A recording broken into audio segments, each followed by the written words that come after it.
માત્ર આંખોથી જોવું એ દૃશ્ય છે, પણ જેનો અહેસાસ સીધો હૃદયને સ્પર્શી જાય એ જ સાચી અનુભૂતિ છે.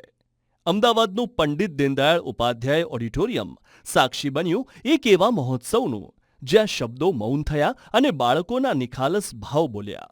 આ માત્ર એન્યુઅલ ફંક્શન નહોતું, આ હતું હૃદયના સ્પંદનનું સંમેલન.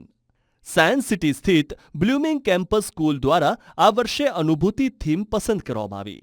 આજના આધુનિક યુગમાં જ્યારે બાળકો પુસ્તકોના પાનાઓમાં ખોવાયેલા હોય છે, ત્યારે તેમને પોતાની લાગણીઓ, મૂલ્યો અને સંસ્કારો સાથે જોડવાનો આ એક નમ્ર પ્રયાસ હતો. ભણતરના ભાર વગર લાગણીઓના ભારથી છલકાયેલું આ સ્ટેજ એ સાબિત કરતું હતું કે અનુભૂતિ એટલે મનથી પ્રક્રિયા આપવી અને આત્માથી અભિવ્યક્ત થવું. 900 બ્લૂમિંગ સ્ટાર્સ, એક મંચ અને અનંત લાગણીઓ.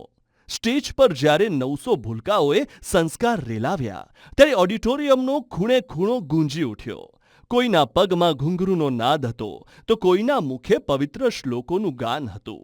કરાટેના દાવપેચમાં અદમ્ય આત્મવિશ્વાસ દેખાયો, તો યોગની મુદ્રાઓમાં માનસિક શક્તિની પ્રતીતિ થઈ. પુસ્તકોના પાના છોડી જ્યારે આ બાળકોએ પોતાની આંતરિક અનુભૂતિને વાચા આપી, ત્યારે દરેક પરફોર્મન્સમાં એક જીવંત કલાયાત્રા જોવા મળી. સામે બેઠેલા માતા પિતાની આંખોમાં હર્ષના આંસુ હતા અને હોઠ પર ગર્વભર્યું સ્મિત. તાળીઓના ગડગડાટે બાળકોના ઉત્સાહને આસમાને પહોંચાડી દીધો. વાલીઓના એ દરેક આશીર્વાદ અને પ્રોત્સાહન જ આ કાર્યક્રમની સાચી સફળતાની મહોર હતી.